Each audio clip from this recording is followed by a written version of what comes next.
I'm Tommy Evans from DROIDS Recording Studio, and in this video, I'm going to give you 5 hacks that will level you up and have bands seeking you out. Are you ready?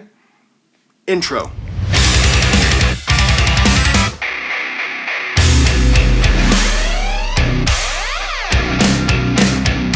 DROIDS Recording Studio is a 2-man team. Tommy Evans, that's me, and Devin Schmid. Devin's at his house right now organizing his flip-flops by color. We are audio engineers that specialize in recording heavy music, and we make videos about the recording and mixing process of that. If this is something that you're into or something you want to learn more about, that's awesome. Thank you. Hit the subscribe button and the little bell notification so you'll be the first to know when we upload something new. If you want to level up your studio, whether this is what you do full-time or as a hobby on the weekends or on the side, practicing these 5 hacks regularly is going to get you there. Are you ready to get started? I am. Hack number 1, and that is to outsource or have a reliable business partner. Quick story, Devin and I once took on 3 bands at the same time. I don't remember why we did this or what caused the need, but we don't do it anymore, I'll tell you that much. One of the bands already had their pre-pro done, so they had the drum MIDI dialed in. Another band was going to go record live drums elsewhere and then come back to us. And then the third band wanted MIDI drums but didn't know how to program them.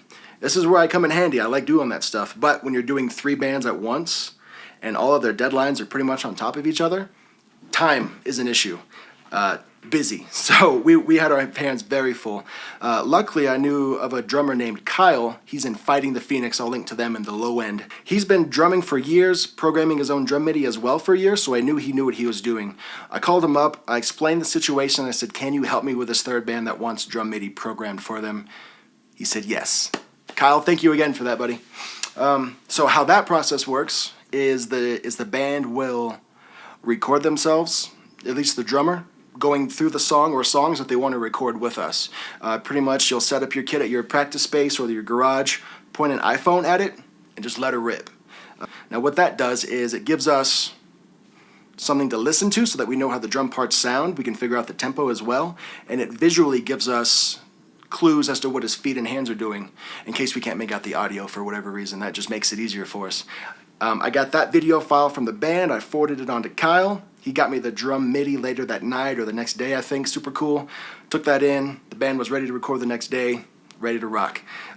If I had not have thought to ask for help or was lucky enough to find somebody who was willing to help, that would not have happened, and we would have had some problems along the way. So another hack that's part B of this first one is having a reliable studio partner. What's cool about DROIDS is that you get 2 engineers. If a band wants to come track guitars on Thursday night, for example, but that's a family night, or I've got something going on that I can't reschedule, I'll hit up Devin. I'll say, hey Devin, can you record these guitars for us on Thursday night?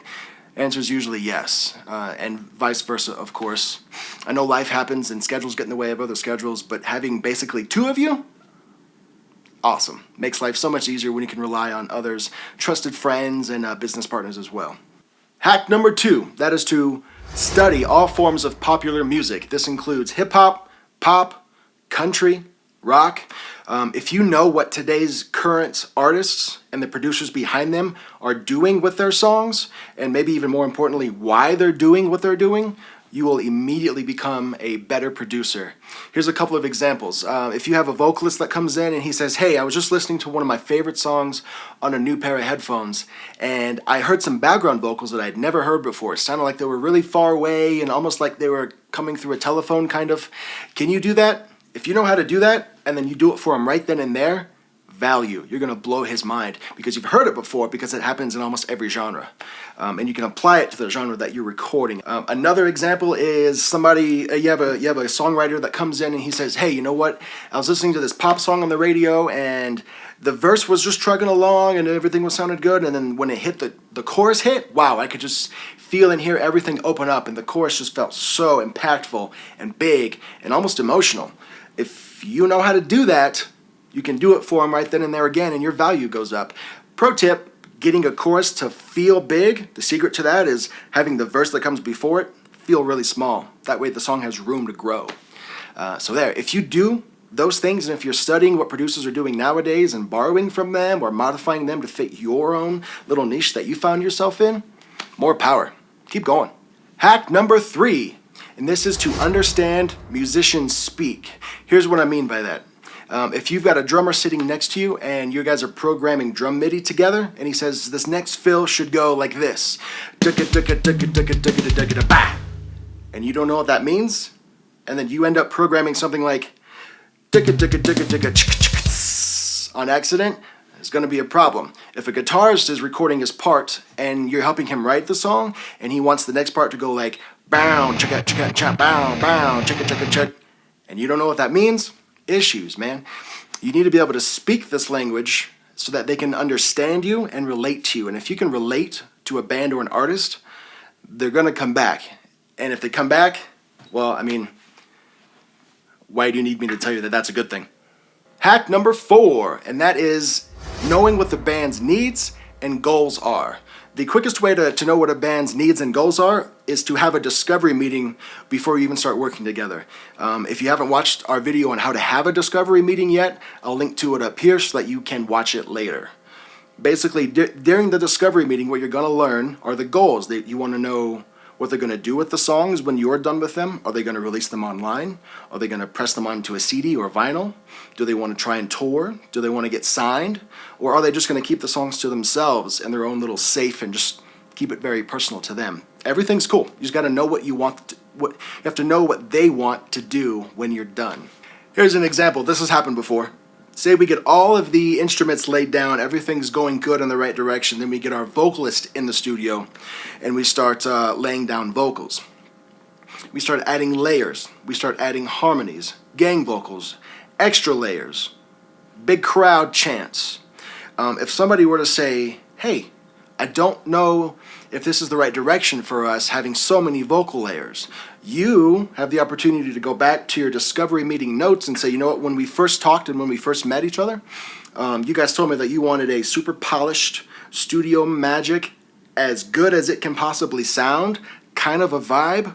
And I think having these extra layers and textures, even though you can't perform them live, it's going to get you that super polished studio magic sound that we've been after this whole time. And if that's actually the case, everybody gets back on the same page and you can push the project forward after that, headed in the same direction. Now, of course, the opposite is true too. If you get carried away with vocals and layers and extra harmonies and stuff, and then somebody says, I don't think this is the right decision, having all these vocal layers on top of each other. If the original idea of the band was to have more of like a raw or a live sound, then yeah, you want to take all those vocal layers out, vocal harmonies out that they can't perform live. So that way it stays true to the vision. Having the band's needs and goals at the top of mind is always important so that you know when to push the band forward and to make sure you're going in the right direction. And finally, hack number 5, and that is just to do it. I'm going to pull a Nike on you. All of these things take time, they take dedication, intentionality. You have to know what you're doing and do it for a while. Keep doing it, man. We can't go back to step 2 and listen to the pop station on your half-hour drive to work and then go, oh, I understand pop now. No, you've got to go find out who wrote that song, because it probably wasn't the artist, and then you've got to find out what other songs did they write. Do they have any publications about their method or their song structure or their philosophy on effects? Dive into these artists' works and these producers' works and just extract as much as you can. This takes time.